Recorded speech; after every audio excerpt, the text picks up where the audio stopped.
RTS players are the guys who don't just do something, they think about why they're doing something. When you watch an intense chess match and you're seeing a battle of the minds, a battle of tactics that isn't even just on the board, it's 5 moves ahead, 10, 20 moves ahead. This ability for the action to just kind of turn on a dime. If you know the person you're playing, you might know what their favorite tactics are. You know, you think you got that game wrapped up, and then all of a sudden, 2 bases go down, another base gets built. They think they've got you, they've got their units coming in, and then you just drop death out of the sky. Do you build for long-range siege? Do you go air? Do you go heavy guns? What's my enemy doing? How am I going to counter-react to that? Time's ticking down, the score's ticking up. I've taken on board what you've thrown at me. Now I'm going to dismantle that.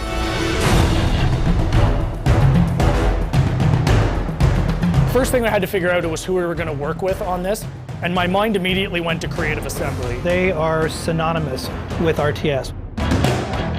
These guys have been doing this for 20 years. They're still at the top of their game.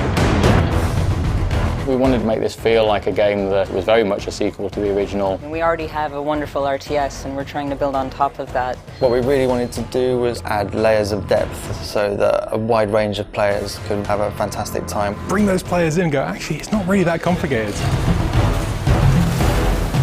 It's a real action-focused strategy game. We're also doubling down on the size of these environments, so I have the space to get involved in some serious combat.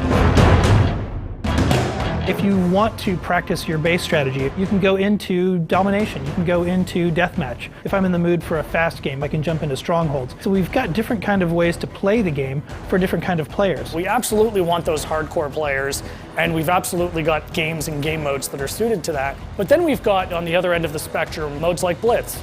It's something nobody's ever done before.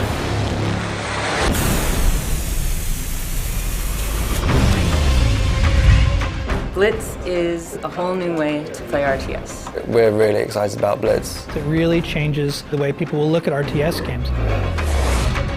Blitz is a fast-paced arcade action version of Halo Wars 2, where instead of building your army at a base, you're building them before a match as a deck of cards.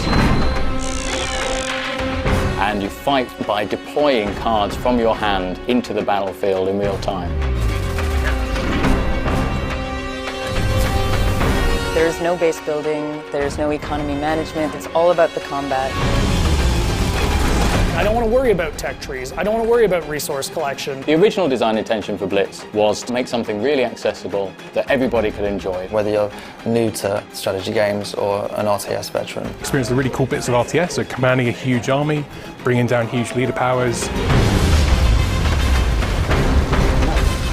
It's all about playing the right card at the right time. At the end of the match, you're wielding these large forces with all sorts of different powers and abilities. And start bringing out bigger guns, marauders, blisterbacks. Even if you're a really seasoned vet, it's such a different way to play an RTS. Building a deck is going to be heavily influenced by the leader that you choose going in. You'll have a number of cards that are unique to that leader. Trying to differentiate each leader to make them feel like they have a unique purpose and a unique play style. I tend to be a little more aggressive when I play, so I will lead towards like an Atriox or a Decimus. I like that we're taking a risk. We're making something really exciting that I think people haven't seen before. You're playing with the units on the field, you're playing with the leaders and the abilities. I think you're also taking on the player, and you're reacting to what their actions are. You really can turn the tide. There's always an opportunity to kind of fall back to your base, shut down your opponent's tactic, and then come forward with a strategy of your own. That's one of the joys of RTS, is the battle's never over till it's over.